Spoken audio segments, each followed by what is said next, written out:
There we go. Hi guys.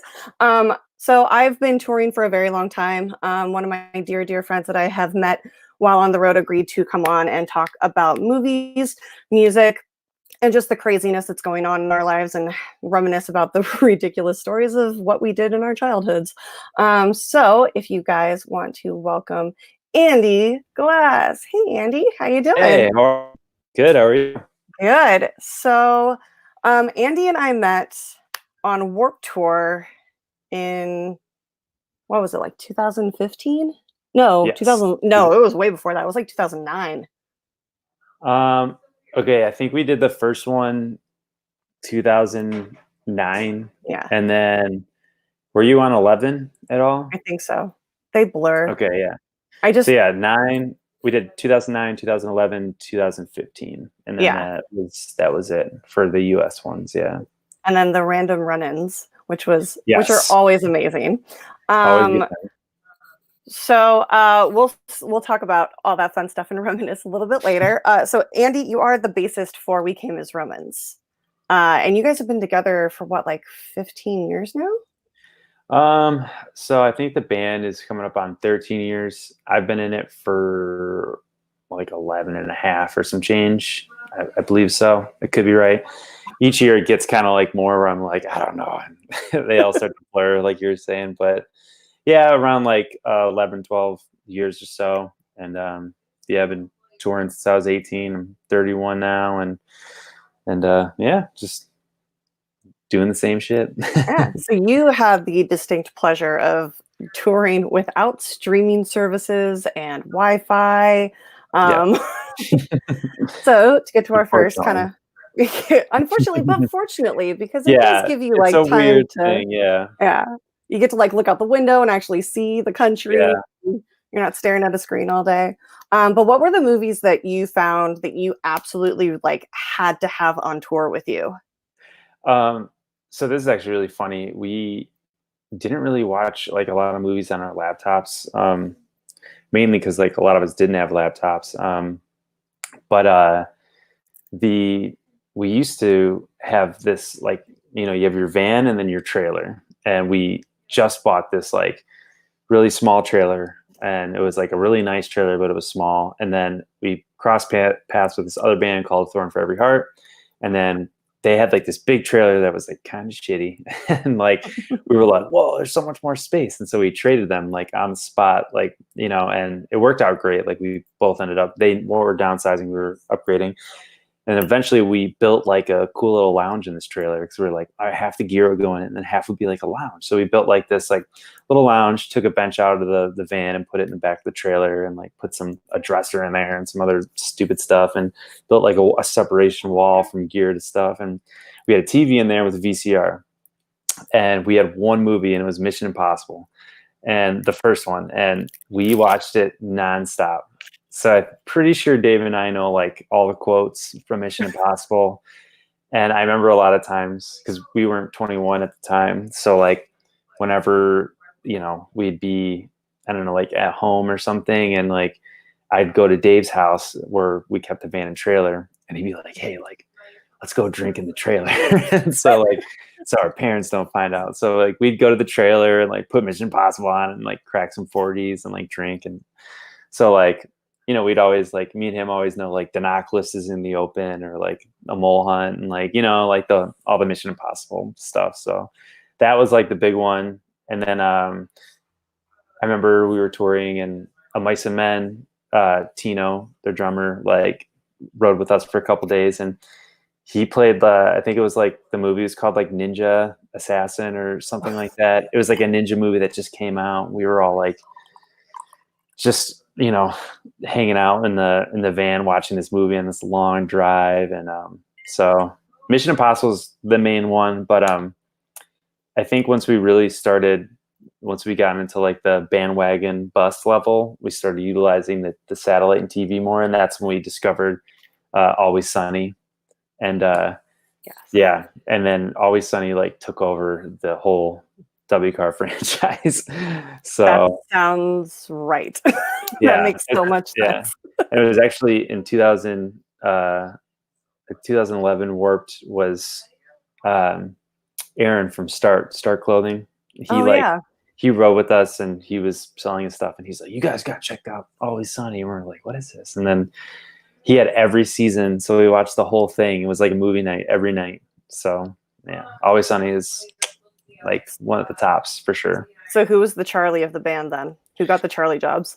It was probably me for the most part, just 'cause the loudness, I guess. But I don't know, like all the characters in Always Sunny are so interesting. I think like Charlie for sure is like a favorite, but I feel like he's such a fan favorite. I feel like Dennis is like low key the funniest. I just think he's just like, he's so like, I don't know, creepy and into himself. But like, it makes me laugh so hard because some of the stuff he says is just like, it's awesome. And actually, like, I think Dee is actually one of the funnier people too, because she just like left field, and she's like never like fully a part of the group with the agenda, but she's like has her own like twisted agenda that's always like hacking away. And Frank and Mac are great too. Like you can't have them, you can't not have them all together. So yeah, there's no weak link in that.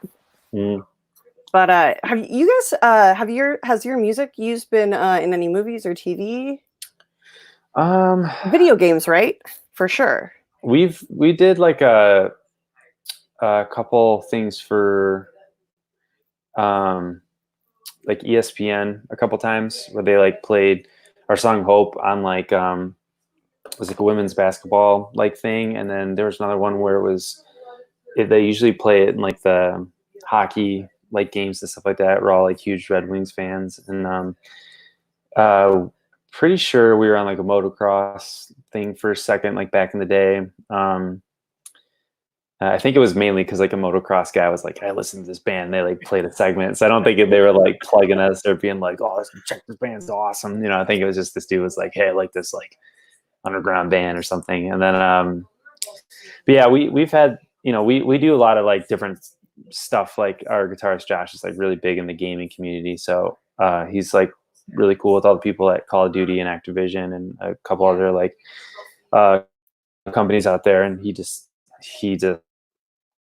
I think they did stream like maybe some of our stuff, but not to my knowledge.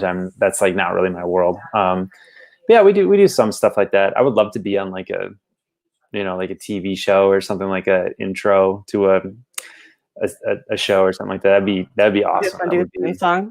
That'd be sweet. I would love to do that. You just write the song or someone's like, that fits. Like, let's do it.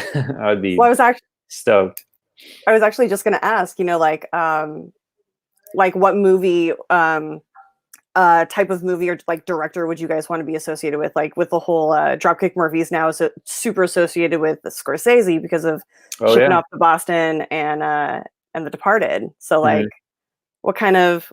Oh man, I don't know. I feel like I mean, I've heard bands like The Used on like certain. I can't remember what movie it was. It was like I think it was called like.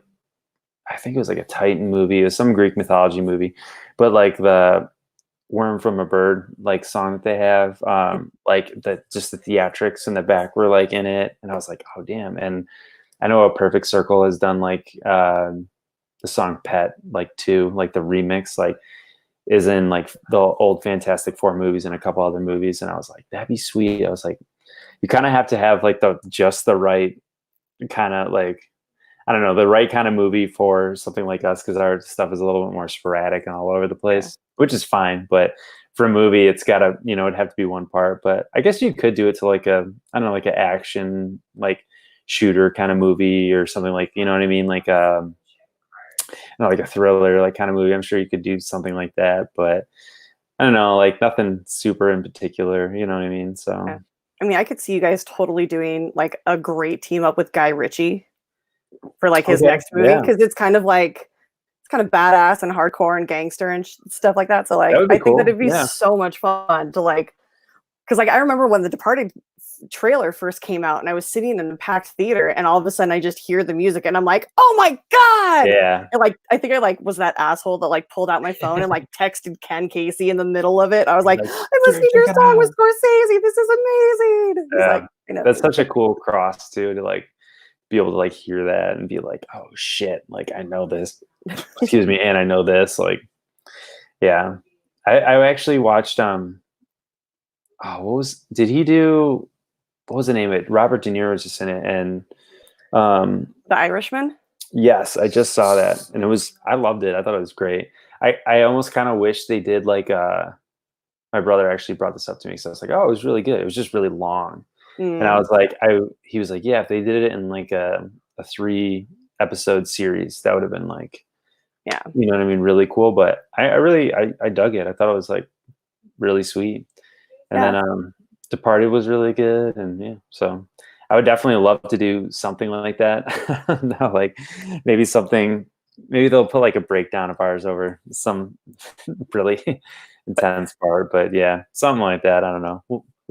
You never know what's going to happen in the I don't know, music or movie industry, so we'll see. Especially now when everybody just basically has like a chance to sit down and like rediscover movies or, Mhm. discover new bands. Like there are so many things going out right now that, I mean, it's an Oh, agreed. onslaught, but you have that time to, Yeah. one of my friends mentioned the other day that he just kind of sits around while he's working and puts his old iPod, like the Mhm. click wheel, on Oh, that's shuffle sweet. to like rediscover bands. And I did that the other day and I pulled up like Moneen and like the Good Juliana man. Theory. Like I was like, That's sweet. I forgot these guys existed. Oh, It's yeah. so much fun. So like I'm hoping, maybe somebody stumbles across you guys. And Yeah, then the next thing I know, you're at a premiere here in LA. that would be awesome. Yeah, no, I definitely feel like a lot of people, especially in this time, so you kind of finally have the chance to like slow down and like stop and do stuff. It's been nice because me and my girlfriend and my brother are here, and we're just like, we're watching a show together, like all together at night. And we've been watching this show called High Maintenance. I don't know if you've seen it. I've heard of it. It looks good. It's like such a breath of fresh air from normal shows. I feel like just because it's about this like stoner delivery guy. Like he basically like is on a bike and he just delivers weed to people's houses, and like they pay him, and it's like he just kind of like goes back and forth in New York City, and you enter in all these like other people's lives, and they have such like crazy lives, and these weird scenarios end up happening. And it's all like very like subtle but super profound. So when you're watching it, you're just kind of like, oh, this is cool. And then you're like, oh my God, how did we end up like here? And this person, it makes you kind of think. And each episode's like 20 minutes. So at the end, we all will have a drink or like we'll smoke some weed, and we're all kind of watching it. We're all like, oh my God, Yeah. kind of thing. But it's cool that we're in a time where we can, it out of this such a shitty scenario of the COVID-19 virus, like it's cool that like you can at least like sit down and like, check in with yourself and like, whoever you're living with. And like you were saying earlier, like when we were talking about like having a movie night with your roommates or something, Mhm. and just kind of everyone get together. So it's kind of cool that it does that. It's almost like when you're younger and the power goes out, and Oh yeah. you just have like cards to play with. It's kind of the same thing, but it's cool. Like the power's not out, but you can. Thank God. Oh my God, yeah. Could If the you power was out, imagine? it would Guys, I'm be, knocking on wood. It's okay. oof, It's not gonna yeah, happen. for real, something. Yeah, it would be scary time if it was that. But that was just nice. And some nights I'll read a book, or I'll watch some YouTube on my laptop, or it's just nice. I wake up when I need to wake up, work out in the morning, do some meditation. Like it's cool. I have like a whole day with like not any like big interruptions or anything. I just am like, cool. Like I don't have to like rush out the door or like Yeah. be on time for this, or I'm not chained to this. And I think that's really nice for people to where they can like put their iPod on and be like, oh, like I love this band. I have the time to go back and listen to it, or oh, I love this movie. I can go back, and it's just Mhm. nice to not feel jerked around all the time or rushed. So I'm Yeah. I'm actually enjoying some of the downtime, some of it. I don't want to say all of it because Have Have you discovered any new like favorite movies of yours while you've been relaxing? um hold on a second, Jordan. What was the movie called that we watched? Mary and Max. Marion. Okay, so there's a movie. I don't. Have you seen Mary and Max? No, I've never heard of it. Funny enough. Okay, so Sorry, guys. no, it was actually like it's a claymation video, and Oh, it is like so good, and it's really I didn't expect didn't know what to expect from it, but I watched it and I was like, wow, this is like actually insane. I'm not going to ruin it or like say anything away, but Mary and Max was really, really good. A movie I never thought I would like fall in love with, but after watching it for like 20 minutes, I was like, this is like a very deep, profound like movie, and it touches on a lot of misconceptions and stuff like that of people who who just think they know what you want. They always think they know what you want, and it was really cool just to see like the perspective of this person. It's like, I just want to be me and live in my world, and like I don't get people and they don't get me. But it was like it was a really cool like movie that I like. My brother brought over a bunch of movies and he's like, which one do you want to see? And I was like, no, which one do you like? And he's like, Mary Max. I was like, let's check it out. And it's a claymation video. And I'm like, all right, what do we get into? And then like we start watching it and I'm like, this is awesome. So that's one movie that I saw that I really enjoyed. High Maintenance is great. Oh my God. And everyone and their mom has seen Tiger King, which I'm sure you saw. I haven't. I can't bring myself to do it. Oh I can't. God. You know, it is like such a it's such a thing like now too, where like started seeing all the memes and I was like, oh, I guess I gotta watch it. And I watched it and I was like, how in the world is this like real? It just looks insane, and also to the point where like, I mean, you know, you watch with being, you know, the world travelers that we are, when you watch something in a TV show or in a movie or see a commercial about something, you kind of like file it in the back of your head that you're like, oh, the next time I'm there, Yep, I'll go see what this is about. Yep. So like, I've already been scouting out. I'm like, all right, like we can. my Pinterest boards are exploding. Oh, like, oh my God, just the planning. But like knowing that I can't go and like see the craziness that all of this is, I'm kind of like, I don't really care right now. Like, yeah. I also don't like watching people be stupid right now, because I'm like, everybody needs to be the smartest they can be. I just think it's like it was such a gold mine for so long that no one like could make it like presentable for TV, and they finally did. And it just happened to come out at like the perfect time. And I just remember watching it just being like, this is fucking nuts. Like, this is actually insane. And just hearing the way that these people like talk and on all sides of the spectrum, once you like see like this person's perspective, and this person's perspective, you're just like, oh my God, these people are all like crazy, but they're in their own like bubble. So, because I find myself sometimes, and I'm sure you do too, like when you tour, you're on such like a different schedule. You're just kind of in this like, all right, like I wake up in a new city, a new town, a new state, and you're just kind of like, just go time. Like we set up, we figure out the stage, and you set up and you play, and then like you leave and you're gone. And when you're in that mode, you're just kind of like, everyone get out of my way kind of deal, or like, hey, just like, I'm just gonna do my own thing. Like, you know, I'm here, I'm gone. So when you get home, you're like, you have to learn how to calm down and like be chill and like come back into society and not be on the go all the time. But for these people, like in the show, it's just like the zoo and their home. It's just like constant like feeding this like thing, you know. So it like the perspective, I'm like, damn, I can see why I get carried away, because I get carried away when I'm on tour. You know what I mean? Just like, oh yeah, sightseeing, adrenaline, and there's so many people, and you're feeding off energy, and when you get home, you're like, oh, calm. You know what I mean? So. Yeah. But then it's 4 o'clock in the morning. You can't go to bed, so you decide to call home, and then you realize it's 1 o'clock in the morning. There, you probably shouldn't do that, because nobody has vampire hours like we do. Exactly, it's true. No, it's funny. It's I was like trying to explain it to my girlfriend one time, where I was like, until she like came out on tour, and I was like, okay, you don't understand. Like when I come, because like when we first started dating, we were in the studio, so she didn't tour, and I was like, oh. I like just came home from a tour and we started dating, and I was like sleeping in bed, and I'm like all anxious, and she's like, what are you like doing? And I'm just like, dude, it's like so quiet here. And does like the bed's yoga. Not rumbling. Yeah. She does yoga and Reiki. And so like her life is like very calm, very quiet, which is great. And I appreciate it, because I've added that to my life, and it's done miracles for me. But it's like, I'm bouncing off the walls, and she's like calm. And And she's like, I don't understand. And I was like, just wait till you come on tour. I was like, you're going to feel more comfortable sleeping. Like you're going to want to come home, sleep on the couch, put a lawnmower under it and start it up. And you know what I mean? I Like mean, I remember that's when I like the came. way you'd sleep.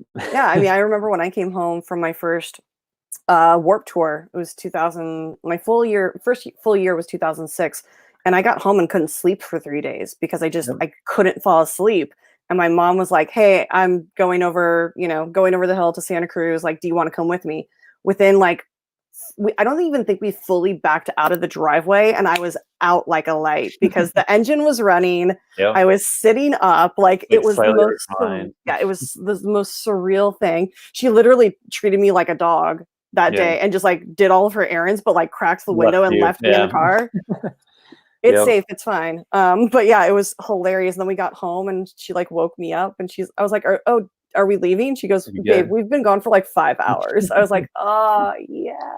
That's awesome. Yeah, it's people don't get it either too unless you've done it, and it's nothing. There's nothing wrong with that. It's just funny because you will try to explain a story, and it's just hard for certain people to comprehend because it's like it is a pretty crazy lifestyle. It's where you're literally like on your toes 24/7. You don't know what can happen, and you don't know who you're going to run into, or like that's why some of the craziest scenarios happen or like on tour. You're like, I was just traveling through and I entering an unknown territory and boom, like I'm here and this happens. So it's like, yeah, coming home is like weird because everyone's got their schedule and they're like day to day, and you're just like, You you look sleep like, all yeah, day. you look like you came out of a week of hanging out at a nightclub. You're just like, I'm fucking here, I'm ready to hang out, and like You're people are, drinking at 3 o'clock in the yeah, afternoon. And people are people are like, trying to what are go you to bed, and you're doing? like, let's go. So it's like,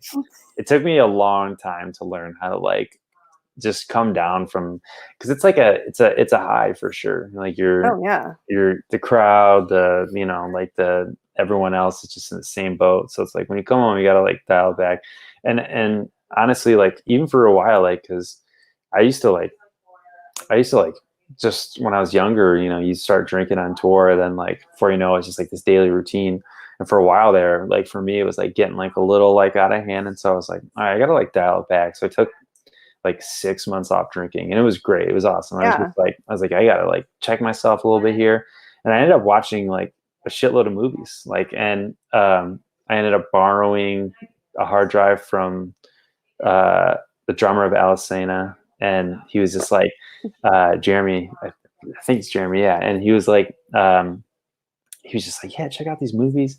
And the first one I watched was Barfly. I don't know if you've ever seen that. It's really good. Yeah, it was great. It was this dude just getting hammered and getting into fights at bars, and I'm like just sober. I'm like, this isn't the movie I want to see, but it was great. And then we watched like Miss March. I don't know if you've seen that. It's like Yep. with the whitest kids which is hilarious. And I just remember like being in the back of the bus in Europe, and just like me and Dave did 6 months with me, our vocalist, and we were just like crying, laughing, watching these movies. And so we just downloaded a bunch of movies and had movie nights. And I remember Kyle and I, when we went to high school together, and Batman, which is actually one of my favorite movies, like the first Dark Knight like series that Christopher Nolan had directed.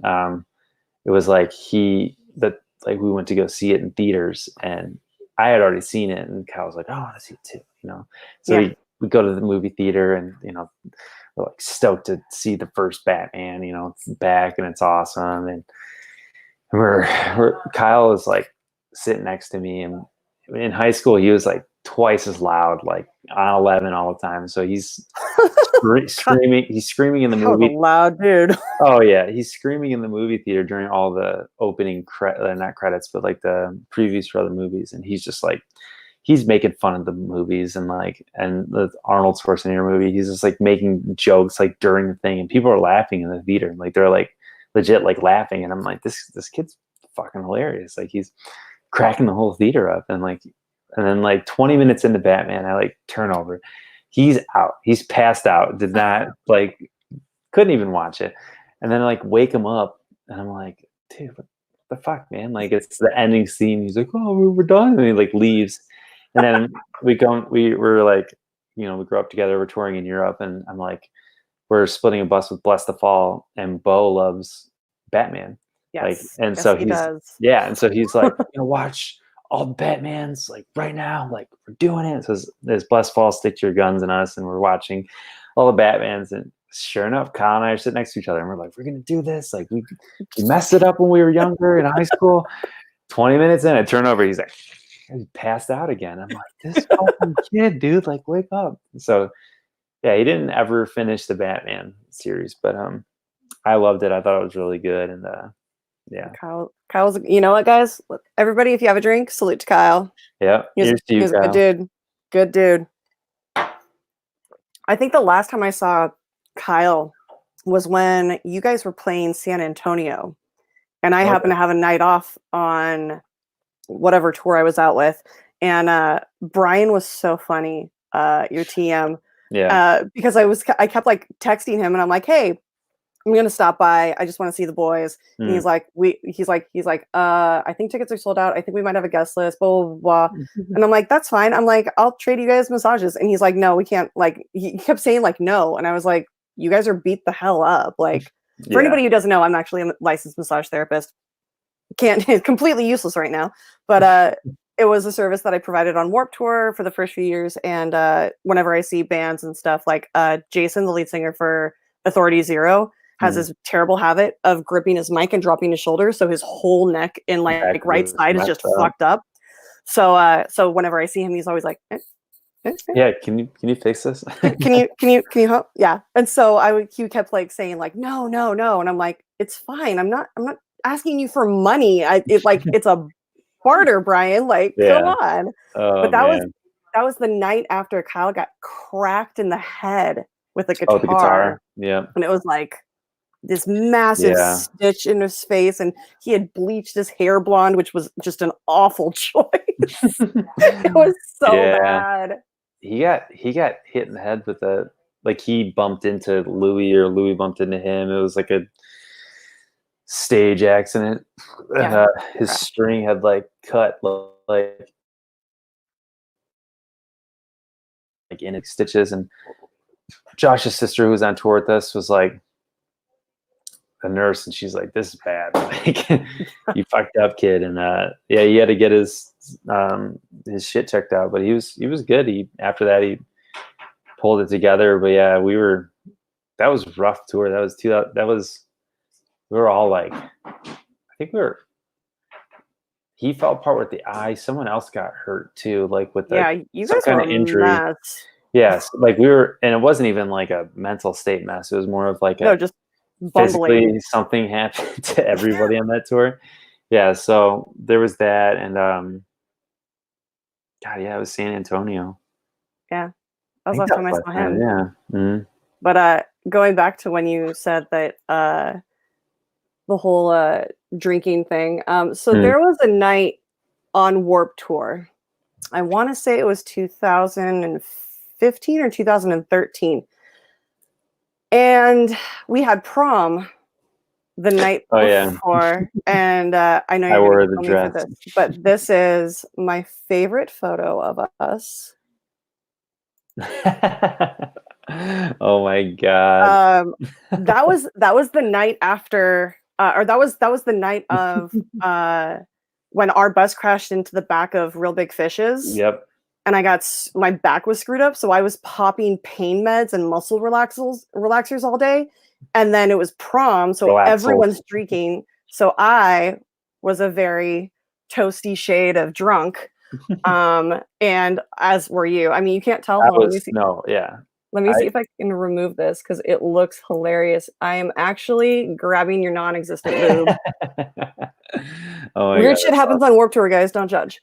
No, yeah, I remember. I don't really remember totally that night, but I do remember hopping on a moped, like on the back of a moped too. And then I remember, I think Bring Me the Horizon was DJing or something, and I remember being like hammered in the dress, coming up there, being like, "Hey," they were just like, "You should probably go," and I was like, "You're right, I should go."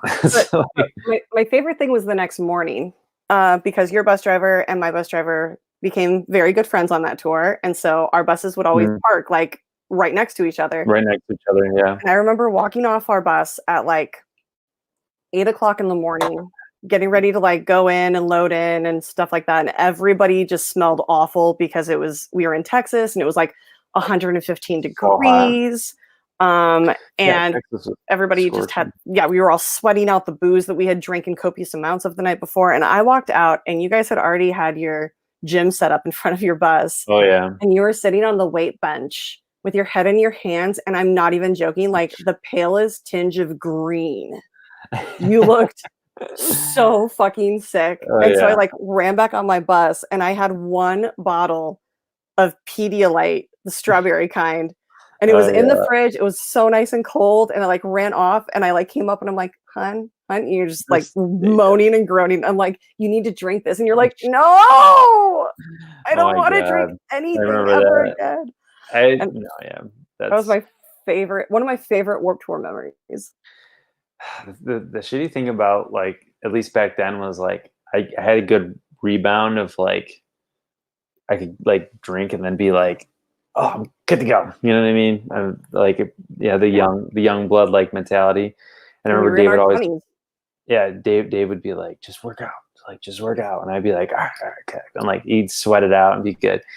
And that, if I tried that now, I would be in my bunk like AC full blasted, this like reading the Bible, like Psalm 13, being like, and then God went to the land and forgave all the drunkenness that he like. I would be just like toast. Yeah, but thank you again for the Pedialyte, because I couldn't let you die. It was just the most pathetic, sad thing I've seen. Sad. And I own up to that, because that was all me. Oh, we all have had those Warped Tour moments. Yeah. Well, the worst thing is about Warped Tour is like you drink and then you go outside and then you're just a raisin. Like you're instantly like, you're just like, you shrivel up and you're just like, oh my God, like my whole, like you have to at least have 10 waters a day minimum. And most people like have like 5 and then the rest is booze. So Warped Tour is tricky, because like my main thing, at least for majority of Warped Tour, is like as much water as you possibly can. Because that is like the key to being able to like hang out, the whole time and not wake up and feel just terrible the next morning. Yeah. And it takes your body so long to adjust to the heat too. So that's the worst. Like I remember Vegas, we cracked an egg on the concrete and it was cooking. And we were just like, it burns within 10 seconds. Yep. People were passing out at the signings. I remember like this chick had like fallen over and hit the table. We had to get the emergency the medics medics there, and like we had just people huddled in our bus, and we were one of the only few, I think, buses that like we would like not crank our AC all the way, because if you do that it just shuts off. So we were like, how do you not know this? Like, you got to turn it like 3/4 of the way to like, it sucks because it's not like an ice box, but like it won't break, and then you're, you know what I mean? So we had people like huddling in our bus, like just trying to get cool like during the day. So well, the years that I worked as a massage therapist in reverse daycare, we knew that when we hit Arizona and New Mexico and like most of the dates of Texas, the tent just turned into a first aid kit. Like because it was the only air conditioned area that they could bring anyone without going into buses. So like I remember it looking like a World War I like triage center. 1 year in New Mexico, it was like 114 in the shade, 118 outside. I think the concrete was like, or we were on pavement, and it was like 120 on the pavement. And like I just remember spending that entire day just going to Kia and taking their bandanas and soaking them in ice water and walking them around to the merch people just to make sure that they were okay. Like, that's crazy. Guys, if you've never been to Warped Tour, this is the horror that you missed. It's no joke. Although I will say, with everybody like our age now who have played and like have been, made touring a career, I would love to do like one more Warped Tour, but like with just the vets. And it would just be like the chillest, most amazing tour. That would like be we'd only get crazy like one night. maybe Well, yeah, I two. feel like it'd be so efficient too, just because it's like, it takes it. It's a weird. It's like a groove. You know what I mean? Like, like obviously with anything else you do, but if you're not like, if you kind of fall out of line, you'll know like super quick. Like Mm. I feel like everyone goes through like the, one or two strike kind of things, but if you're pulling like 3, 4 strikes, like you know what I mean? It's just like there's no room for it because you have so many people, and it's like, so with anything, it's like, push your music, like get your stuff out there. Like that's why you're there, but like do it in a way where everyone can have fun. You know what I mean? 'Cause some people would try to do like certain things where I'm just like, dude, that's very creative and cool, but it's also like either dangerous or not okay. And you're Mhm. messing with the crew or you're messing with the system. Like there's a whole like ecosystem that goes on with Warped Tour that like not many people are aware of. And frankly, I wasn't when I first started touring. You know what I mean? I was just like, oh, like it's cool. And then you're like, no, it's not. Like you Yeah, gotta wake up, you gotta do this, you gotta do that, and people depend on you. And if you're not pulling your weight, like you don't belong here. So you just uh described my summer of 2013 when I yeah. got pulled in. And do you remember that? What was this? I was working for Music Saves Lives, Oh, okay. and I got pulled in because their tour manager for Music Saves Lives was not performing, and they had rented out half of the bus to a band a record company decided to wrap the bus, I but do remember that, yeah. they only contracted to be on our bus for the first half, even though they were And booked then for they the whole of it, and then they left and basically got kicked off our bus, but they weren't in the bus that was wrapped with their band. It was very confusing oh my god. and an awful, awful, awful I don't summer. remember you getting dragged into the office for that, but Oh, I multiple remember times. you telling me that happened, and I feel like a week later the bus got hit with that's when you ran into Real Big Fish or something like that. Yeah. It was like, because I remember something happening and you were like, oh, this sucks. And I was like, I'm really sorry. And then it was like a week or two later, I like walked next to your bus and it was like the window was gone and like it was like the door was all fucked up and I was like, what happened? And you're Yeah. like, we're good. I'm just tired. I was like, oh my God, I'm glad you guys are all right. Holy shit. Yeah, we 'Cause were that driving was into that was I nuts. think it was into San Antonio. Yeah, it was into San Antonio. It was like 6 o'clock in the morning. We were following Real Big Fish to the venue. And some guy was drunk, fell asleep at the wheel in the fast lane where we were, and like didn't crash, but like his foot came off the gas. Oh And when man. you are in a bus with a trailer going 60, 70 miles an hour, you cannot brake No, the fast. momentum. Like, Yeah. so they slammed on their brakes. We slammed on ours. We ended up ramming into the trailer that the trailer hitch ended up inside of their engine. So the bus was completely destroyed. So at 6 o'clock in the morning, our front lounge was filled with Real Big Fish, and we're driving into the new stadium or auditorium or wherever we Yeah. were, and like just like the whole front window was just completely Gone. crashed in. Our front of the bus was dented, our door barely open. I think they needed to like pry it open at first. Like it was Jeez. rough, and that was the day that led into prom and all of Yeah. that shenanigans and fun. Oh my God. I remember hearing because we've had like one bus incident where like a girl like hit our like the side of our like like the lanes ended up merging together and there was like a tunnel right after and this girl was like the bus driver was like trying to move over and there was like another car with this like girl in it and there's another girl on the other side with this car and like just like I can't remember exact scenario but like this girl was like I have to hit you on the side and it was like she like kind of messed up her like we felt like a like for a second we were like whoa we like had to stop and her car was like okay like there was like some dents but that was like the most minor thing but I remember hearing we didn't do this work tour but the tour that Hatebreed was on someone was saying that a forklift was Oh like my god. going and then their bus was moving and it hit Oh and the my forklift like went into the bus and I was like, "Oh my God!" Like just hearing that story, I'm not sure. I mean,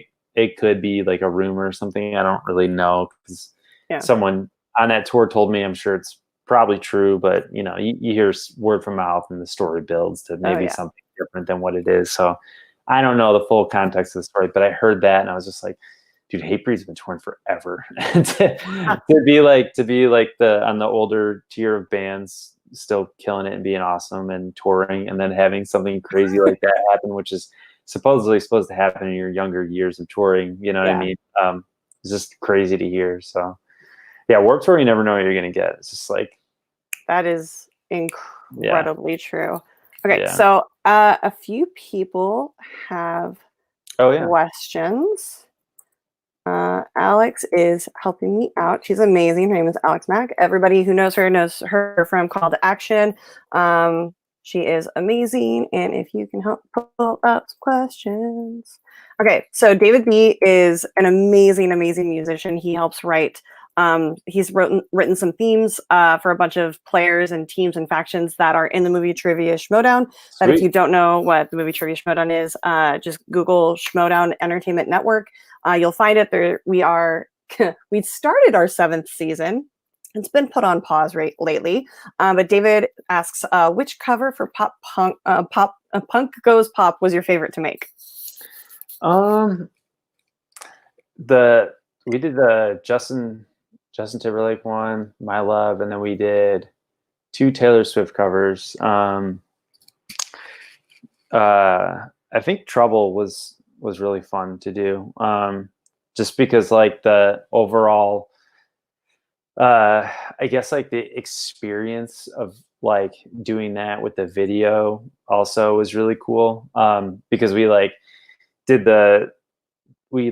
the song, and in the studio there was like some kind of like, I think it was like a cheerleading like team or something next door, like practicing for like something along the lines of that. And like I remember like being in the studio and like we were like going over the song and doing like stuff, and we were like pretty close to being done with the song.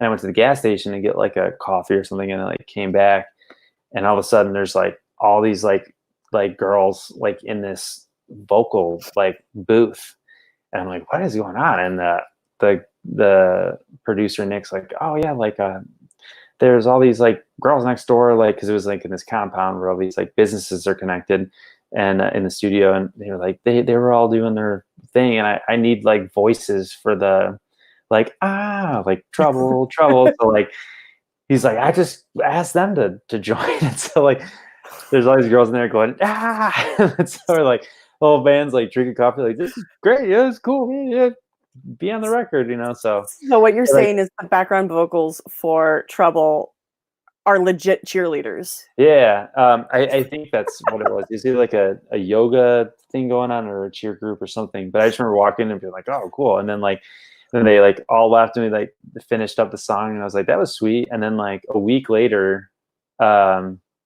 Fearless, I think, is it Fearless or our label was like, you should do a video, or maybe it was our idea. So someone's idea was to do a video for that song too. And so we did a parody of like her version of the song, but we just incorporated Kyle and Dave and this like other girl, and them trying to like get the girl's attention, and Kyle ends up getting beat up all the time, and so we just made this like we made a really stupid fun video. So that was overall my favorite one, and it was really cool. We did the performance shots in like an abandoned like area in Detroit, and it seriously took like an hour and a half, which normal video shoots go on for like days sometimes. So it was cool to just do it like super quick. And I was like, oh, we're done. Cool. Like, I don't even know what happened. That was great. So yeah, that would be my favorite. Was the Trouble video or song. Do you think that Dave really enjoyed singing Taylor Swift? Because I feel like he like secretly has her entire catalog and like sings in the shower, but like not on tour, just when he's at home, you know? Dave's an amazing human. He's a very much like a hockey All-American like kind of dude, but he just really appreciates everything. So it's really funny because he's always like, oh yeah, this Taylor Swift song's cooler, or oh yeah, like this Ed Sheeran song's like really nice, like it's a good record, you know. And then he's like, have you checked out this Kublai? It's fucking heavy as fuck. And like, and then you're like, okay, this is why I love you. You know, he's such a good dude. So it's funny. He's always like, I'm sure he'll find a way to appreciate it. So he and I had a really amazing like heart to heart. Do you remember when I was in New York training for an American in Paris, and I literally ran into a friend of ours that worked on Warped Tour, that also worked at the Sony PlayStation concert hall, and you guys were playing that night, and I literally completely forgot. And the show that I was working was literally across Times Square from you guys. I remember that. Our show started, I worked walk-in, our show started, I ran across Times Square, met her, she took me inside and like surprised the hell out of you guys. Like that's probably one of my favorite moments, because like I didn't even get to see you before the show. Like the light during the show hit me and you were standing on a speaker and we're just like, oh my God. I'm like, hi. No, I remember that. Yeah, we all went out to like after party too. A few. Yeah, no, that was awesome. That was a night. What tour was that? That was Parkway Drive. That's right. Yeah, it was in like 2015. 15, yeah. 15. Yeah, because we met up with you guys after our show got out. My assistant and I, but she was under 21, and we like snuck her into the bar. Like she allowed like a few drinks, and it was so funny. I remember prepping her, and I was like, "Hey, so we're gonna go out with some friends of mine. They're in a band." Yeah, like she's 20 years old. I'm like, "Okay, so this is what they look like. Please don't freak out." And she just like was like having a moment. She's like, "They're all so pretty." I'm like, "Please don't drool on them. Like these are my actual friends." Like they all smell like booze. It's fine. Just they're sweaty and disgusting, and they fart. It's fine. It's true. And so like, so we went out to that first bar, and then she went home, and we went to this like, it used to be like during the day and evening, it's like an Irish pub, and then at night it turned into a dance club. Do you remember this? Yes, it had like multiple stories, I feel like, or was that the second one we went to? That was the second one. I did not go to that one. I was like, it's 3 a.m. I'm going home. Wow. But like, I remember it was like a half step down. Half story down. Yeah, I do remember that. It was like it turned into like a nightclub or something. Yeah. I remember walking down the stairs and being like, almost not even realizing that there was like stairs there. And just being like, oh, this goes down. Yeah, I do remember that. Yeah, and I lost you and Kyle to the dance floor, and Dave and I sat at the bar and had like the most lovely heart to heart. Yeah, that's awesome. No, Dave's awesome. Yeah, you guys would keep coming back and like hanging out and be like, "Can you guys get me a drink?" and just like throwing cash at me. I'm like, "All right, cool." Like we were just constantly there. Like we were like mom and dad that night, just making sure nobody was like getting into trouble. It was so much fun. But we had a really good talk, and like it was so sweet. I miss you guys. No, Dave, miss you too, man. No, it's at that whole like just even the Warped Tour and like, I don't know, like people don't understand what it's like when you go on tour with someone and you're just in it with like all your emotions and all your struggles and all your, you know what I mean? Like you kind of put your life on hold to pursue what you like, who you truly like care about, you know? And so you're like, all right, like going out here, and no one that can really understand you is you or someone that's been through that or that kind of gets it, or your significant other. So it's definitely like, you know, that's why the touring community is like such a tight knit like group. You know what I mean? Like because they know how to hang, and they know when to be like, all right, like there's boundaries and there's, you know, steps, and it's cool too because they very much get like, oh fuck, like this person's going through it, like we're gonna be there for them. It's like a whole thing. So I mean, it is a family. I mean, you and I haven't spoken since what, 2017 maybe. I think we texted when I was last in Detroit a few years ago, but like like it's one of those things that like you go through something like Warped Tour together and you're instantly family. You're instantly like, I don't care how long it's gone. Like we see each other. Like we started talking an hour ago. Yeah. And like it was like no time has gone by. Yeah. Because that's what it's like. Like you get to meet up and you hang out, and that's the beauty of things. Yeah. So for sure. It's like it's a weird industry, but it's great. I love it. All right. Well, Sammy Wallace has a question. What has been your favorite band to tour with? Now that's going to be a little hard because especially Warped Tour. Yeah. Let's take Warped Tour off unless that's what they are. my favorite bands to tour with. Oh man. Um, I really love the Word Alive guys. Those guys are just hands down some of the best people. I really like touring with the Close to Home guys. They were just insane. I'm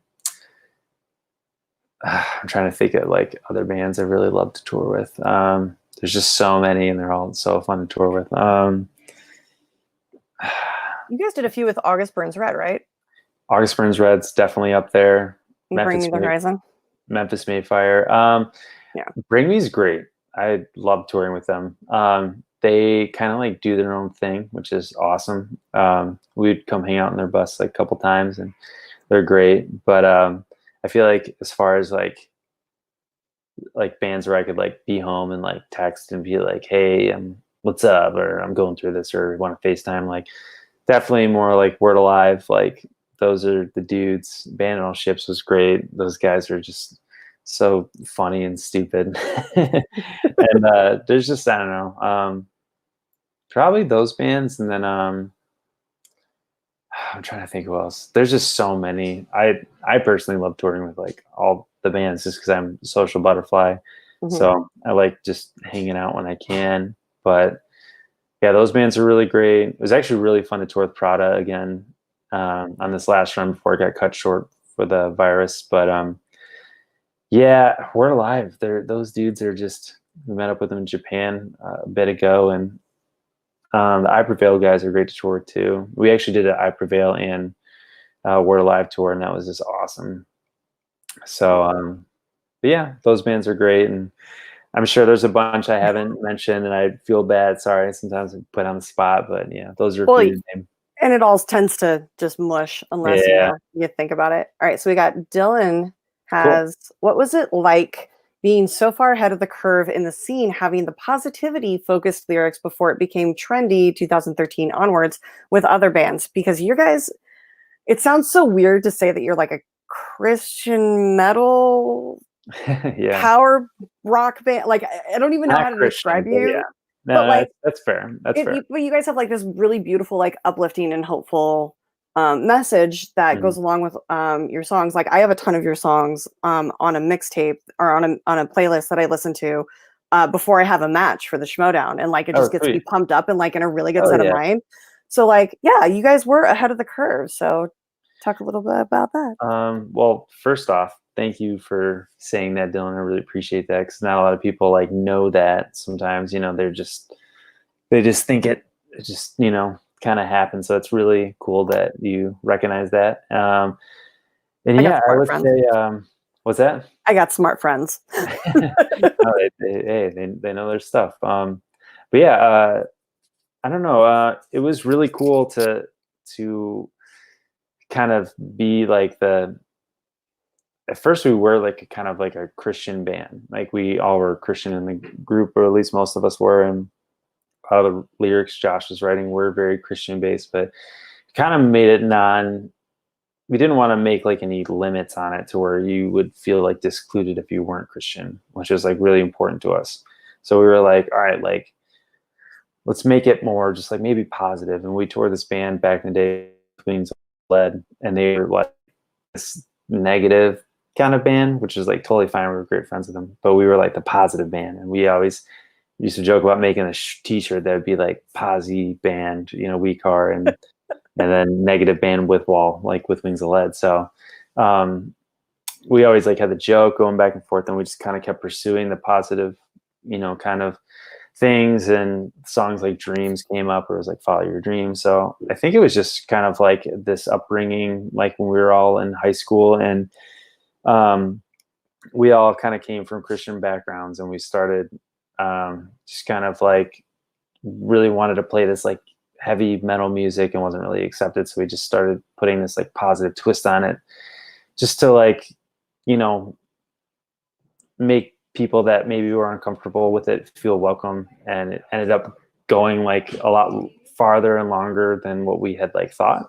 So we were like, hell yeah, this is great, you know. And it just kind of kept working, developing.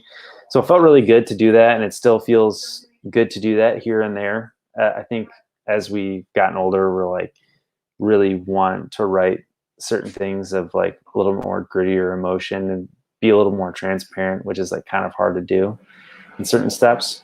So it feels good to be on the forefront of that, and I'm very proud of it. And we still have hints of that in our music. Might not be as like full blown as normal, but yeah, that's one thing we definitely are proud that we capitalized on and still hold true to this day. So yeah, guys, if you haven't listened to We Came as Romans, it's the perfect soundtrack to your quarantine because it is loud and hard, and you can scream the lyrics, so you can get your aggression out, but the lyrics are really positive, so you're not adding any negativity to your life. So fucking go download some of their music.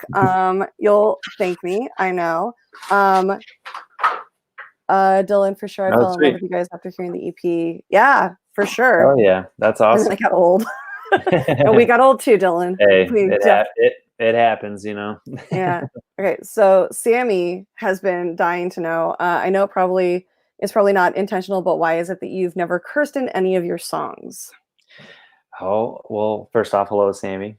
She is like awesome, like one of our best fans, and she's great. So hey, Sammy. We just I don't know, we didn't curse on stage for a long time. We definitely had this she has a joke too about listen to Dreams all the time. She's always like, play Dreams. But yeah, so she's been asking about that, by the way. Yeah. She's asking how much you miss playing it. Oh man. A lot. Now that we can't tour anymore, I'd play Dreams all the time if I could. But yeah, I don't know why we never really like swore. At first it was like kind of like a keep your parents kind of happy kind of thing, and we'd be like, oh, you know, don't swear, you know. And also it was kind of a thing too, because like for us, like we didn't really, growing up, I couldn't get a lot of parental advisory like stickers like on the CDs or whatever. Like they had it, like I couldn't really get the record, so I'd have to like find a different way to get it or get the edited version. So like we just felt like that was such a bridge burner to being like, oh, like this person can't listen to us because you swear. It's like, what a stupid stipulation, but it's a real life stipulation at the same time. So we were like, why do it at all? We can find different. Yeah. I mean, you swear on stage. Of feeling and anger, or yeah, we do now. Yeah. But not in any not in the songs, like lyrical content. Yeah. On stage, it's like we held it off for so long, and then we were like, why? And we just were like, we're all like 30 years old now. I'm sure we can swear and it'll be fine. So, well, to be fair, your fans also grew with you at that point. So they were all like in their late 20s, early 30s. Mm-hmm. Like maybe somebody's younger cousin found your CD like in a box of old band t-shirts that they got, that they were like, oh, I really like these guys. And all of a sudden you have like one 18-year-old in your crowd. You're like, yes. Well, it's and that's the thing too. It's like I think even like live, I think it's fine. Live, I think it's just like it really helps get the point across. Like you need trigger words, you know, for sure. But I think when it comes to lyrical integrity, it's important to have like this nice dynamic of something that's like can catch your attention without being so like predictable or outlandish. And so it's like really nice to be like,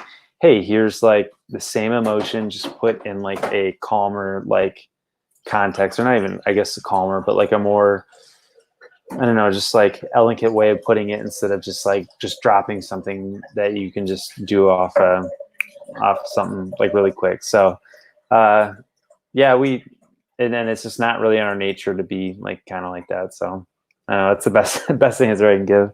Yeah, no, I totally get that. So there's a question here that made me really laugh. Dylan asks, do you have any tips for tour? Well, Dylan, strap yourself in. From his photo, he looks like a drummer. So I'm going to say this. Your two most favorite things that you're going to want to pack are going to be baby wipes and talcum powder. Yeah, for real. Especially because the amount you sweat. Yeah, for sure. I would say I think everyone that tours is obviously like has their own agenda and schedule. So like for me, I personally like waking up and like getting my day going, like I don't really like do like a full shower till after I play, but I'll do like a nice rinse in the morning or something. But like for me, like I just have to have like a certain few things that like complete my day or like make me feel like normal in all the chaos. Cause I think that's the hardest thing, is to like stay sane the whole time and like during the midst of like constant motion. So it's like brushing your teeth, making sure you get enough you time in, meditating, like going to a coffee shop, getting away from everyone, and then like checking in with everyone, making some jokes, checking all your gear and stuff like that. And then like having time to unwind. And then also like giving yourself like the permission to feel not like you have to do everything, and giving yourself permission that you don't have to accomplish everything in one day, and giving yourself permission to be human and make errors is like very important too. But I think overall, just the main thing I would take from touring is understanding that everyone is different and they have their own like lives like going on around you. And it's important to be extremely respectful of theirs and yourself. And you need to know when to like say, hey, you're crossing the line, or you need to know when you're crossing the line. And you got to just be very aware, and you have to be very like throw and go with a lot of things. So touring is never the time to be like needy or wanty. It's more of the time to be like, hey, like we're this moving circus and the show has to go on. So where's my role? Where can I help? And where can I like mold to be the best? But also I need to take time to me to make sure that like I can get through this and not go crazy. So it's important, you know, to attach and detach yourself to the chaos of it. That would be my best touring overall tip. As far as like essentials, like chug water all the time. You know, if you're having friends out, you're responsible for them. Like, don't let them wander in someone else's green room, piss off another band. Don't ruin their ecosystem. You know, just be aware of others and your surroundings. Take care of yourself, like to the best of your ability, but also remember, have fun, go out, have some wild nights. Like touring is supposed to be fun. It's supposed to be exciting. You're supposed to enjoy yourself. Like don't sell yourself short on it and be a worrier about everything. Like go out, have fun, but you know, be responsible. It's definitely like a balance for sure. But those are the best tips I can give, and hopefully those help. Yeah, I think it's really important to set your boundaries, both with the people that you tour with, as well as the people that are, for lack of a better phrase, left at home. It's really important to let them know that like while you can't answer their phone or their text or their IM or whatever like instantly, like that doesn't mean that you're ignoring them. Yeah. But if you are, but if you are, be upfront with them. Like don't drag that along. Take time to yourself, go see things. Oh. Yeah. Yeah. For packing, pack all of your underwear. I don't care what's wrong with it. All of your underwear goes in that suitcase. I have like a whole, like when you flip the suitcase up, there's like a pouch, like a big pouch, and just underwear and socks, like lined the whole thing. Because you will, and pack like 3 t-shirts, because you will get so many shirts on tour. Like there's no reason to pack more than like 4 or 5 shirts to begin the tour with. Yeah, agreed. Especially Warped Tour. This year, I told myself I'm not going to buy or take any t-shirts from our own merch or anyone else's merch, or like buy any clothes. So far, it's been like what, 3.5 months, or close to three months and a quarter. I haven't bought any t-shirts. I'm like, I got rid of all the stuff I don't wear and just keep my essentials. And this year I'm going to see, like, because I always buy stupid stuff, or like, I'm like, yeah, I'll wear that shirt, and I never end up wearing it. So I'm like, this is actually the one thing I'm doing this year. I'm not buying any clothes or doing anything like that, just because I don't know. I heard like Amazon is like burning clothes and stuff like that they don't sell, and all these other bands, like, they had to pay for the shirts. I'm like, I'm just done doing it. I got my Motorhead shirt. I have my, other favorite band shirts. So I'm good. I'm a happy camper. I don't know how to do this yet, but Lucas Shashak, who is a very dear friend of mine, sent a Streamlabs and wants to know, Andy, what are your best and worst fan interactions? Oh my gosh. I've had I don't know, man. Okay. So the first time we were in Germany, like, I don't know if any of you guys are German out there, or been to Germany. But in like a lot of the German culture, they're very just like straightforward, straight to the point, which is like actually like very refreshing. Just because they're like, hey, like this, and you're like, wow, like usually you like lead up to something that you're gonna, tell someone or drop something on someone, but they're just like, hey, this is happening, boom, and you're like, wow. So they're very forward in that kind of sense, and I think it might also come off more if you're like American and they're, they if they speak English, they're just like right to it, which is great, and I appreciate not like talking shit or anything. It's just an observation. But first time we were in Germany,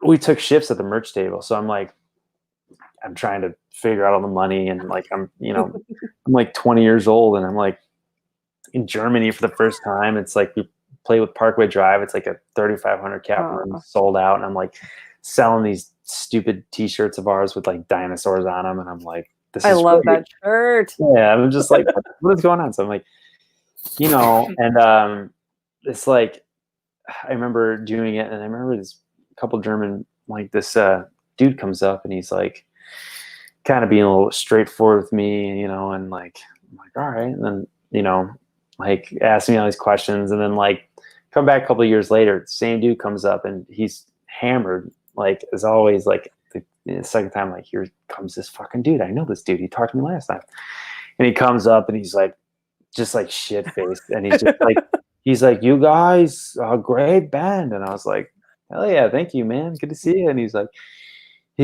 oh, he's like, you sound so good on CD, and I'm like, thank you, man. And he's like, live, he's like, terrible, terrible, and I'm like, oh, sorry to let you down. He's like, yeah, you guys need to work harder, and I'm like, oh my god, it's probably terrible, but this dude's just like, yeah, really bad, yeah. And I'm like, all right. And he's like, your first record? He's like, really good. I'm like, thank you. He's like, second record? He's like, not so good.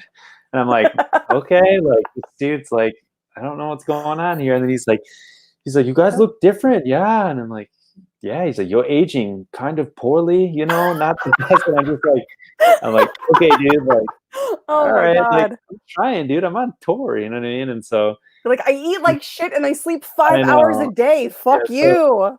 so he's just like, yeah, like, but your drama, you okay? You decent, guitar is good, but oh yeah, vocals no good. And the last record, you need to write better songs. I'm like, oh my god, dude, like, He's just like all the constructive criticism. yeah, and that you asked for. And it was actually like kind of refreshing to hear, but also like when you're young and you're at the merch table, you're like, this is so off-putting. Like, I don't want to hear about all my flaws. I don't want to do some self-discovery right now. So that was a weird interaction, just because it was so like forward. I've had a weird interaction with a fan in Italy where like I had just gotten done like sweating off this like tiny stage, and I wiped like this like we had stage towels, and my towel was like this big. It was like a little square, and I just like wiping my face, and it's like, dude, it's soaking wet, and I'm like wringing it out. Yeah, and she's like, oh my god, like, can I have your towel? And I'm like, I threw it to her, and she just grabs it, and it's like I see like all the like beads of water fall off, and she just puts it in her face, and she's like, and I'm like, why would you do that? It smells so bad. And it's just this little towel. I can do you one better. The first night that I met the Dropkick Murphys, it was like one of those promotional, like if you buy Blackout had just come out, and so there was like if you buy the album at one of like the regional stores, you get a limited amount of tickets to our show, and it was at Slim's. Do you remember Slim's? Oh yeah, I remember Slim's. Slim's closed. I heard, yeah. It's so heartbreaking. But so it was one of those things, and I was like a huge Dropkick Murphys fan, so I drove all over the Bay Area trying to find when I left my phone number at every record store that I could find that like was participating. I got the last one in the entire valley, go to the show, had a great time, and then afterwards I was hanging back to like, meet the band. Yeah. And Scruffy, their bagpipe player, is off in a corner, and I see him look around, takes his towel, goes underneath the kilt, wipes the ball sweat off of his balls. And these girls walk over and we're like, can we have your towel? And I'm like, no. I'm like starting to walk over and he's like, you don't want this. They're like, no, we do. And I'm like, he's like, if you okay, and like hands it to them, and they walked away and she smelled it. And we both just like made eye contact. Like we both know what just happened. Like that was the most disgusting. God. Oh, which is why, like, I mean, after the New York show, when I came back and like said hi to you, it's so sweet that everybody still is like, no, I'm sweaty. I'm like, really? Because it didn't look like you sweat at all on stage. You're not under highlights and running around. But it was so funny. I'm like, I don't care about the sweaty hug. It's that the smell, like just the towel. I'm like, please don't clone his baby. Like, don't. Please don't do that. They don't want some 14-year-old coming to them being like, daddy. Like, no. Exactly. That's so funny. Bad. There was a few more questions. So Alex, who is helping moderate, is amazing. What it's like to live on the road as a musician. Is there any movie that really embodies the relationship between the band members, people involved with tours, fans, etc.? Oh wow. That's a great question. Do you want me to take it? Because I know my answer.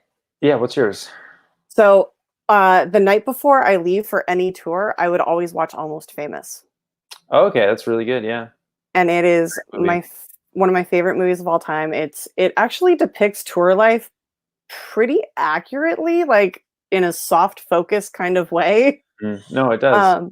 But it's there's some stereotype like driven things in there, at least from my perspective as being as a band, to what they're trying to portray as like a true like rock and roll band. Yeah. But that's a great example. Like you get all the feels in that for sure. That's the one you watch before you leave for tour? Yeah, I watched that the night before I leave. Like I could have a flight at 2 a.m. and I'd still like be in the terminal watching it. It's my favorite. I feel like I don't really have like a movie that like would represent, or I would feel like, oh, I get that feeling tour. There was one movie that like I saw that like really clicked with me for sure was I think it's called Wrestler.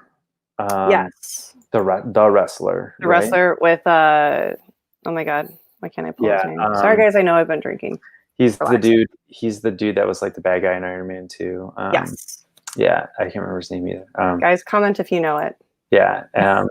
But that movie actually hit me in a really weird, profound way when I was like younger in touring, and like because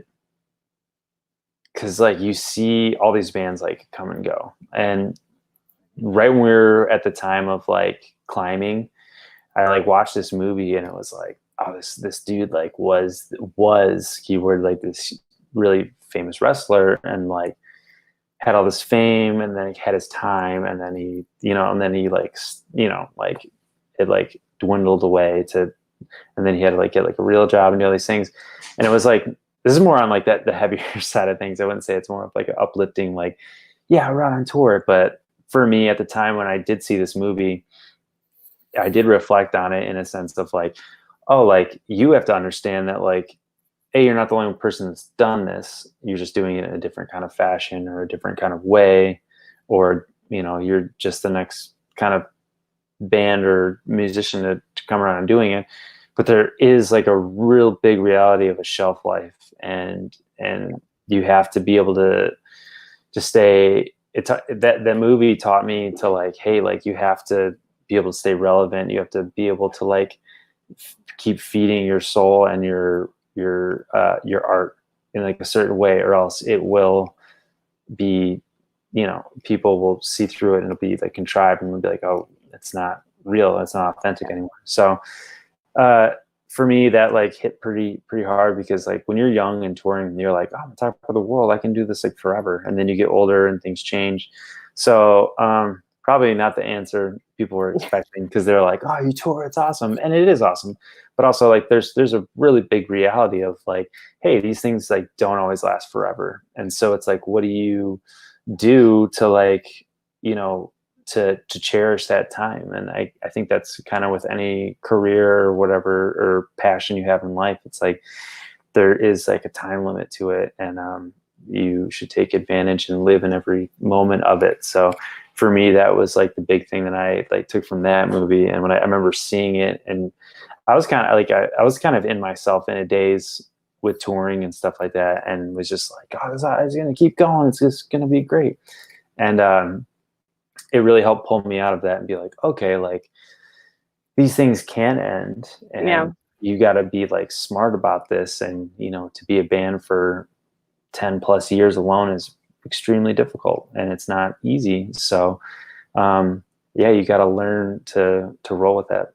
So sorry if it wasn't the answer you guys were looking for. No, it's shedding incredible. some real light on it, you know, It's incredibly truthful, because like, you know, wrestlers, like their bodies break down over time. So does your body when you tour. Like you spend, you know, 6-8 hours a day, like pretty much in a seated position. And then you have to like get up and like put on a show that like people aren't going to bitch about online. And then, you know, it's a really hard life. Like, yeah, it's, you know, that was one of the toughest things that I heard while I was touring, because when I toured, after I stopped touring with bands and I was touring with Broadway shows, like we were out for 9 to 10 months straight. And so like you miss so much of like, you know, birthdays and births and weddings and funerals. And it adds up, and it gets to a point where you're just like, well, what do I want my life to be like? Agreed, and like the wrestler really does kind of bring it into the whole perspective about like, you know, he's been wrestling for so long, but he can't support himself. And like, he doesn't know who he is without that profession of what he's been doing. Alex did remind me, it's Mickey Rourke that that plays Randy the Ram. It's an Aronofsky film. I'm gonna interrupt you for 1 second. I'm gonna bring my pup in.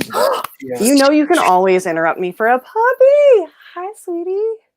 This is Honey. You are starting a very dangerous precedent for my next guest, whoever it is. They have to bring their dog. She's like a year and a half. Just got done sleeping. Kisses. Thank you. Oh. Yeah, she's a great What a sweet girl. All right, well, let's do go before you freak out. There we go. She's like, I got my 10 seconds of fame. It's fine. Yeah. But no, it's like, I don't think I ever would have thought of the wrestler as, you know, applying to what we do, but it absolutely does. Yeah. It's like the sad side of it. I took the happy side. You took like the realistic, like brutal side of tour life. Well, a lot of bands are just like, it's like when they hit their stride, they're like, oh yeah, we got it. And a lot of bands either keep going, or they like stay the same, or they go down. And unfortunately, there's so many bands. A lot of bands end up going down, or like those members join other bands, and it's not an easy lifestyle. Like the music industry is probably one of the hardest industries out there, and it's hard with pay. It's hard with like a lot of things. But if you can make it happen and you can make it work, like more power to you. But a lot of people do it out of like the soul love of like, oh, I love music and I want to do it. And once they like start getting into it, and then they get to a certain point, they're like, it's going to be like this forever. But then like, gotta think there's someone else right behind you, like coming in, and things change so fast that you could be cool 1 minute and then you could not be cool, you know? And that's like that's even a hard thing for some of our dudes. Cause like, I don't even know how to dress anymore. I've been wearing the same tank tops, and you know what I mean? Like I had some of this stuff I'm like right over my head. So I'm like, I don't know, man. We're going to keep doing our thing. But yeah, it's yeah, like 90% of my t-shirts are band t-shirts that I still have, and I've cut them down by like 80%, and it's still just like Like I remember one year I brought like an entire suitcase out to Warped Tour because I knew I was going to fill it with Oh yeah, merch or easily. yeah, it's insane. Mhm. But yeah, I don't there's a lot of things that like you have to get used to when you get off the road. Like it took me a really long time to remember how to grocery shop. It sounds insane, but you don't buy groceries when you're on tour. You buy like snack packs or like the giant jar of peanut butter and a spoon and you're good for a month. Like Yeah. I've mastered the art of cooking on tour up to these past 4 years. it's an art. Yeah. So I bought a wok, like a cooking bowl, Fucking and fancy. you plug it in, and I chop up all the vegan veggies and just throw it in. We call it chum. We call it the chum maker. You throw it in this thing, and it just cooks it all. And then you just like you cook some rice, and then you have this like thing that lasts you for days. So up until then, so I guess I don't know, like 8 years of touring or 7 years of touring, we're just never cooking on the road, always fast food. Now I like only cook, or if there's a really good vegan spot, I'll eat vegan and stuff like that. But for the most part, like I try to cook, and I only have that luxury is because we tour in like a bandwagon or a bus. So it's like with that, I have like a fridge, and you know what I mean? It's too hard to do in a van. Like it's virtually impossible. So yeah, I am thankful that I have the luxury to do that. But yeah, for the most part, touring and eating is just like, oh, it's so fucking hard. so hard. I mean, it's so much easier now, like in general, but it's so much easier for vegans nowadays. Like, yes, there are easier. so many amazing restaurants that like, Thank God. God, like I travel like a fat kid. So whenever I hear anybody like, they're like, oh, I'm going to Nashville. I'm like, well, you have to go to Wild Cow. Yeah, you got it. Or like, oh, I'm going to Philly. Oh, you have to go to Blackbird Pizzeria, like, or Veg City, or like, and they're like, how do you know this? I'm like, do you know that was my life for forever? There's a spot in Detroit called Street Beat, and it is like they do like knockoff KFC, and so they do like Kentucky fake chicken, and then they do like Taco Hell, where it's like, and they make all of like their stuff just like, you know, when you get Taco Bell and it's like, it's kind of shitty, kind of gross, and it's greasy, and soft tacos like shitty, and you're like, oh, it's like someone like slapped this together, but you eat it and you're like, this is fucking good, you know, it's like 3 a.m.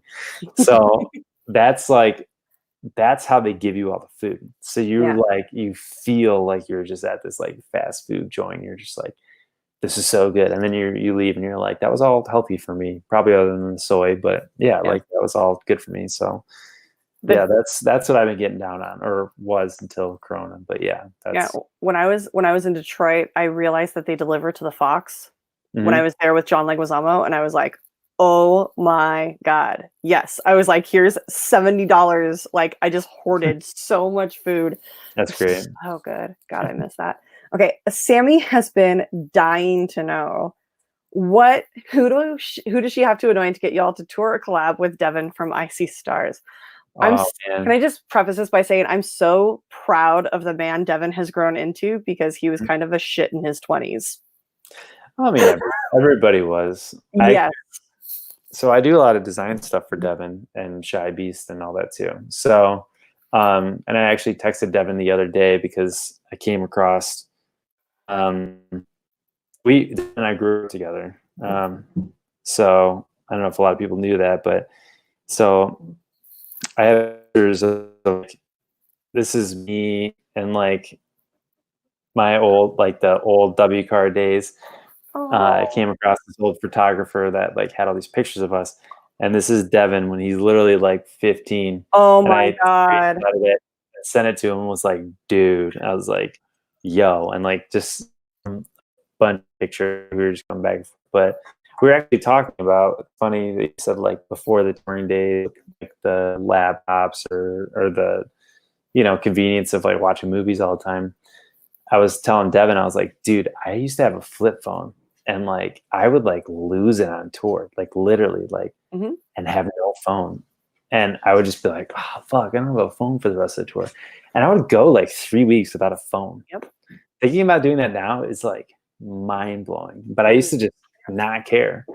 But I would, I would love to tour with Icy Stars guys. I think they might be writing or something. I know Devin's doing his own thing, but yeah, like Devin's great. And that whole Icy Stars band's great. We grew up with those guys. We love those guys. And I always love touring with them when we do. And I always love hanging out with them. So whenever we try to get something going, we do. So we'll try as hard as we can, Sammy. Hopefully the stars align. So Yes, Dylan, we know you love Nashville. A friend of mine, Dylan, lives in Nashville, and he's like, he just wants everyone to come to Nashville. So yeah, we know. Okay, so if anybody doesn't have any more questions, I think we're gonna just kind of check in a little bit and close up. So you guys had a tour that got cut short because of the virus. Yep. But you guys are planning on continuing the rest of the tour, or? Yes. So July, August, I'm pretty sure the dates are pretty. Yeah, we posted them. They're on our website. I could be wrong. There's so many things flying around. And I've been doing graphic designs for a bunch of other bands and stuff. So a lot of dates might be off from my speaking. But if you go to our website, or if you go to our Instagram or our Facebook, all that stuff's there. The tour's postponed and the tickets are still honorable. So if you have a ticket or a VIP, it's still honorable. And we're going to, whether it's in the time frame that we rebooked the tour for, or if this pandemic like keeps going for some reason, we will, whenever it is over, we promise to continue the tour. Plant a Seed was like our first record that was like such a big impactful part of our career, and put a lot of thought and process into the production and the overall show, and it's something like very special. And we personally think it took us from here to here, and just really, did something amazing. And just even the first week of reactions from the tour was insane. So we will continue doing it no matter what happens. It's just depending on the time and when it's like appropriate to do it. Again, like if I could be on tour now, I would, but obviously we can't. So and that makes me real happy because you haven't stopped by LA yet, which means we get to hang out when you're in town. This is cool. Makes me so excited. So with the tour continuing, that's really excited to hear.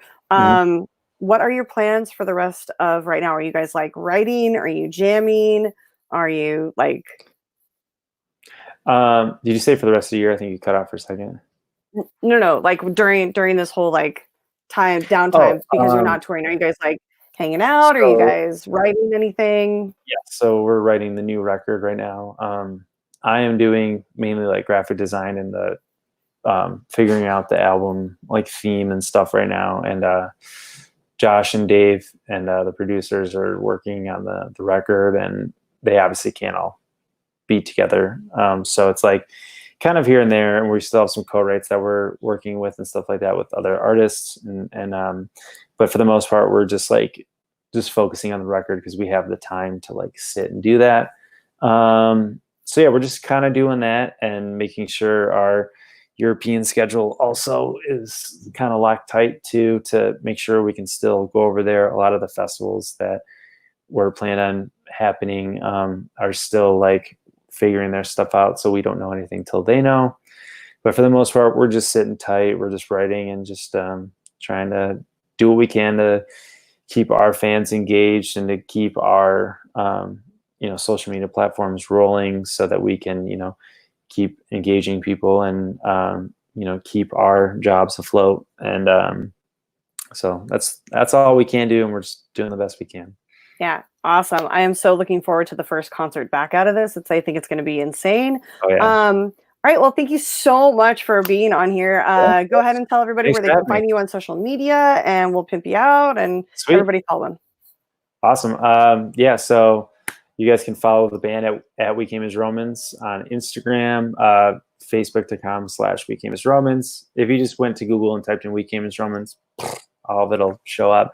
As far as my page, Andy Glassjaw is my @ name on Instagram, and I also do graphic design. So And Andrew Glass Designs is my design page. So if you want to see some cool graphics and stuff, I do for a bunch of bands, like Bullet for My Valentine, Breaking Benjamin, I Prevail, Sleep Moving Sirens, Nothing More. So I do a bunch of cool graphic design art, and I do We Came as Romans, obviously, too. So if you're interested in that, check it out. And yeah, that's all the plugs I got. Awesome. Thank you so much. And you can find me, as always, on Instagram or Twitter at RM Silvestrini. It is right up there to spell it correctly. We'll be back. I'll be back next Thursday at 6:30. I don't know who my guest is yet. I got a few people in the work, but keep your eyes peeled to Twitter.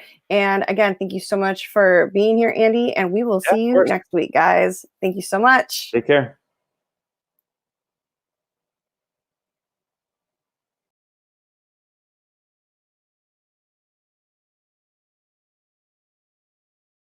Oh, shit. Fuck. Where'd he go? I think, well, you left, so I guess you just thought he left. If you want, okay, so if you want to end it, so you just go to end broadcast. You don't do leave. Oh, we're still live. That's funny. Oh,